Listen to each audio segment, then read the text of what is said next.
I'm Andreas with Zatu Games, and this is our first unboxing. So we're doing Scythe, massively hyped game this year, by designer Jamie Stegmaier. It was done on Kickstarter, and I think it actually raised just under 2 million, which is a pretty big sum.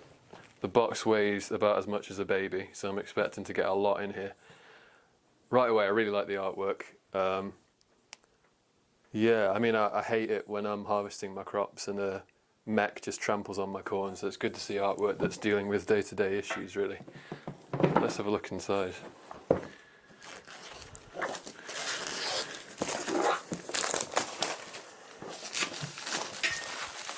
So from what I've read, this game is set in a place called Europa. I'm not sure what that's based on. In a kind of alternative 1920s. Let's have a look. It looks like a war game, but again, from what I've read, there's actually a lot more to it than that. Kind of farming, resource management, taking over squares on the map. Loads of cards here, which is great. Different pieces for different buildings. Let's have a look. There's like a windmill, something that looks a bit like an insect. This one looks like the Taj Mahal, but probably isn't.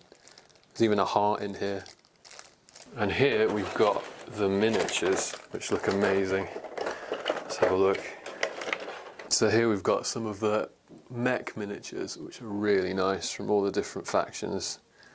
This one looks a little bit like a tractor with legs, which is not overly intimidating.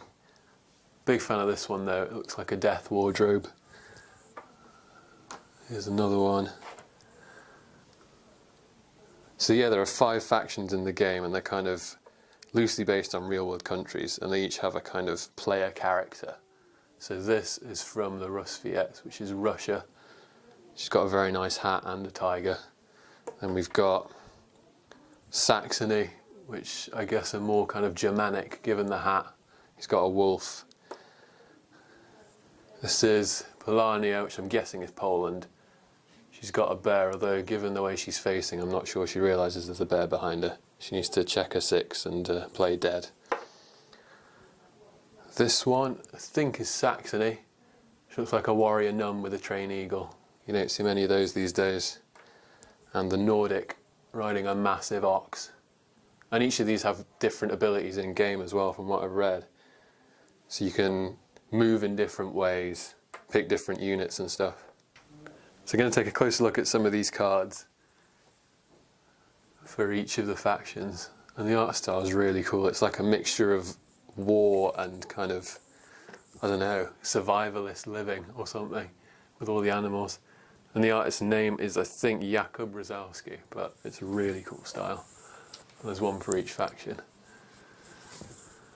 Kind of splash art depending on who you play. And then also, there are cards that are actually involved in gameplay. So we've got encounter cards, which I think are to do with if you hit certain points on the board, then it'll count as an encounter with someone, and you'll have choices based on which card you get. We've got objective cards, which I think are hidden from other players, so things that you have to do and your opponents don't know about.